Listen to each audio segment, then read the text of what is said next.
as calculations increasingly in the literature show that it is, even then, it is orders of magnitude cheaper and more cost-effective to adapt to any climate change as and if and where it occurs, rather than spending trillions on futilely trying and failing to prevent it from occurring. It's really as simple as that. And when I gave that testimony, and that's all it was, just a few minutes, the deputy chairman of the committee said how sad it was that I hadn't produced a scientific argument. This is the caliber of people who, in the climate bill, which has been published since my testimony, are planning to shut down as much of the American economy as they possibly can over the next 20 years. Now, why are they doing this? Well, the clue came on the 15th of September last year with the secret publication of the draft Treaty of Copenhagen.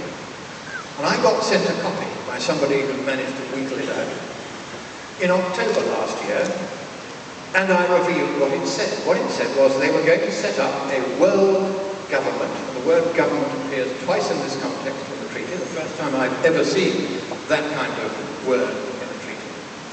And they were going to set up a world government using the climate as the excuse. And was this going to be a democratic world government? No. I didn't hear you. No. I still didn't hear you. No. That's bad. No, it wasn't. The words democratic, election, ballot, and vote did not appear once in the 186 pages of that draft treaty. Here were people proposing to shut down the economies of the West, of course, the economies of Russia, China, India, Indonesia, Brazil, Africa, the rest of East Asia, totally untouched by this treaty. This treaty was and is, but they're still handing it out, designed to target the West and only the West. And why are they targeting the West on the basis of this bogus science and this bogus economics? I'll tell you why.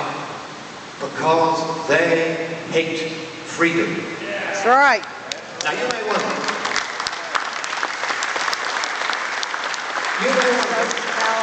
Why it is that a British, unelected, hereditary peer of the realm should be standing before an American audience talking about freedom and democracy. Well, I'll tell you why. It's because I love freedom. Woo! I love America. Woo! And because you love freedom and you love America, and you have come here to stand up for freedom and for America, I love you. We love you! Thank you! In the next few months, this entire global warming nonsense will be decided. And it will be decided here in the United States. If we can prevent that climate bill, which has just been published in the last couple of days by the Senate, from passing in the Senate and then from passing in the House, all we have to do is wait until the mid-term elections, and then we shall be able to do what you have all been praying to do for the last 2 years and vote them out.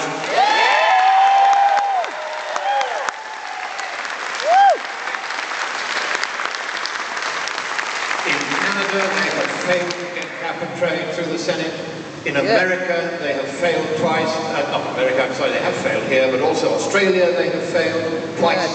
And now the government has abandoned its proposals for cap and trade. In Europe, the dictatorship has imposed cap and trade on us, but it has collapsed twice. The first time because the price of a carbon emission right collapsed to zero because they allowed every country to grant itself more emissions permits than the emissions it was already making.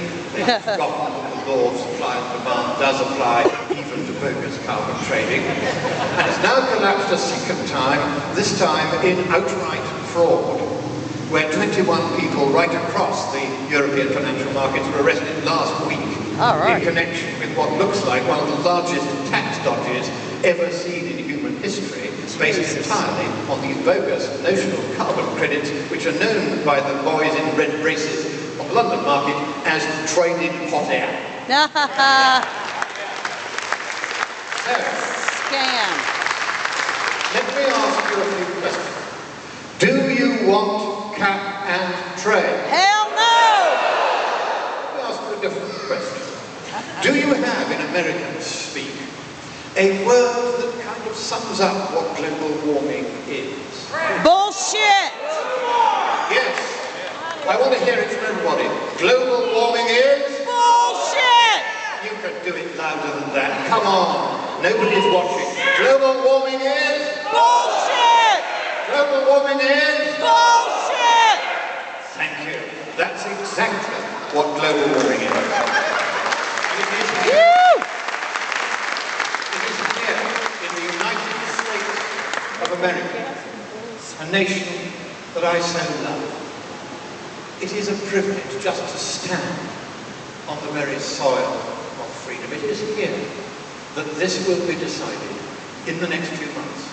For if America does not adopt this climate bill now, and you hold it off until the midterm elections, after which it can't be adopted, then that will bring the whole nonsense down worldwide, and it will slowly fade from the pages of the newspapers, from the columns of CNN. It will be gone forever. Yes! So you now need to talk to your elected representatives, particularly in the Senate, and you need to do this now. And you need to say to them, this bill shall not pass.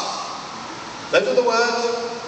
This bill shall not pass. I want to hear it.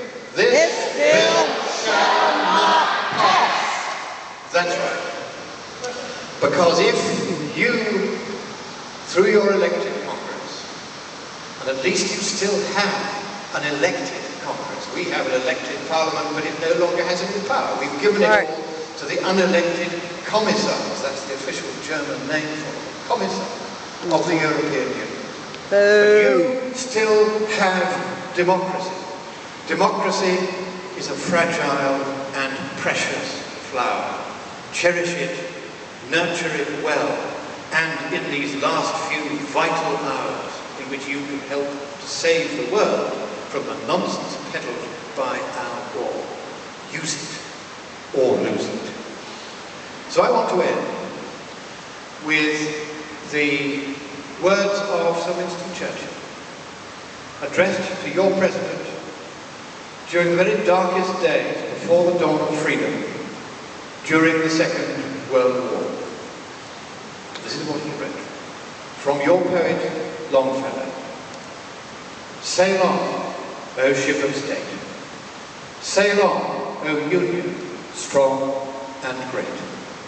Humanity, with all its fears, with all the hopes of future years, is hanging breathless on thy fate.